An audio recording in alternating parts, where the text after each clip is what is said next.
Hello everyone, welcome back to my channel Payal Dabral.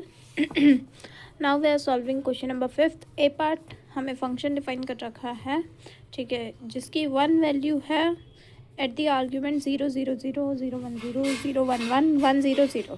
तो हमें इसके लिए क्या निकालना है? एक बूलियन पॉलिनोमियल निकालना है और ये बहुत ईजी क्वेश्चन है, ठीक है, छोटा सा क्वेश्चन है, हम जल्दी से सॉल्व करेंगे। मतलब इसका ना सोल्यूशन ये ईजी इसलिए इसका सोल्यूशन बहुत छोटा सा, लाइक 7.5 मार्क्स आपको ऐसे ही मिल जाएंगे। तो बूलियन पॉलिनोमियल निकालने के लिए हम क्या डीएनएफ फॉर्म लिखेंगे। तो डीएनएफ फॉर्म वो लिखी जाती है जहाँ पे फंक्शन की वैल्यू क्या होती है 1, और सीएनएफ फॉर्म उसे कहते हैं, ठीक है, जहाँ पे फंक्शन की वैल्यू क्या होती है 0। तो अभी हमें डीएनएफ फॉर्म ही निकालनी है बूलियन पॉलिनोमियल, और उसे सिंप्लीफाई भी करना है। तो यहाँ पे 1 कब है इसकी वैल्यू 0 0 0 पे, 0 1 0 पे, 0 1 1 और 1 0 0। तो बूलियन पॉलिनोमियल लिखने के लिए मैंने एफ़ या फिर पी से डिनोट कर देती, नहीं एफ़ से ना, एफ़ दे रखा है, एफ़ से डिनोट किया। तो 0 मतलब है, यहाँ मान लो एक्स वाई जेड मेरे पास 3 पॉइंट है, ठीक है, क्योंकि 3 है। तो 0 मतलब होता है एक्स डैश, फिर वाई डैश, जेड डैश, फिर plus x dash, y, z dash, ठीक है, इसके अकॉर्डिंग लिख रही हूँ मैं। Then x dash, y and z, plus x dash, y and z, then plus x y dash, Z dash, plus नहीं है यहाँ पे, this is x y dash Z dash, ठीक है। ये मैंने लिखी डीएनएफ फॉर्म, ठीक है। अब इसे हमें सिंप्लीफाई भी करना है। अब देखो क्या कह रही थी मैं, कि ये तो डीएन फॉर्म आ गई। अब इसमें अगर आपको कुछ चीज़ कॉमन दिख रही है उसे कॉमन ले लो, ठीक है। अब फिर देखो क्या वो सॉल्व हो पा रही है।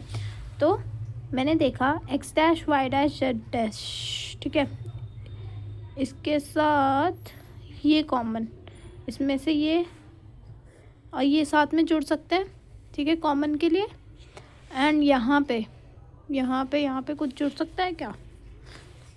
यहाँ पे ये इसके साथ ज्वाइन नहीं हो पा रहा है, ठीक है। तो मैं क्या कर रही हूँ, मैं इसको और इसको ज्वाइन कर रही हूँ, क्योंकि ये भी ज्वाइन हो रहा है, y dash Z dash, y dash Z dash, और बस एक्स डैश रह जाएगा यहाँ पे, और एक्स, और ये दोनों साथ में ज्वाइन हो पा रहे हैं। यहाँ पे एक्स डैश और वाई कॉमन है, एक्स डैश और वाई कॉमन है, तो इन दोनों को साथ में जोड़ूंगी, इन दोनों को एक साथ। तो मैंने क्या करा, एक्स प्लस एक्स डैश, तो ये रह जाएंगे, और क्या कॉमन आ जाएगा, Y dash Z dash common आ जाएगा, ठीक है, इन दोनों में। प्लस इन दोनों में क्या कॉमन रहेगा, एक्स डैश वाई कॉमन रहेगा, ठीक है, और ब्रैकेट के अंदर क्या आ जाएंगे, जेड डैश प्लस जेड। अब इनकी वैल्यू क्या होती है, इनकी वैल्यू होती है 1। अब आप पूछोगे ये कैसे, ठीक है, तो ये इसलिए क्योंकि देखो जो प्लस है, प्लस का मतलब क्या होता है, ज्वाइन, ठीक है।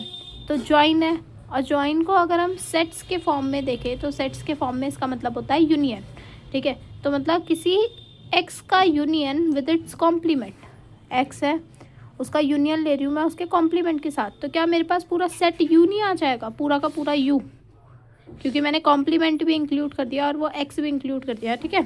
तो ये पूरा क्या आ जाएगा, सेट आ जाएगा, मतलब 1 ही आ जाएगा। So this is y dash Z dash, plus similarly यहाँ पे भी 1 आ जाएगा, so this will be x dash y. अब बस इनसे कोई भी कॉमन नहीं निकलेगा, so this is the answer, final answer.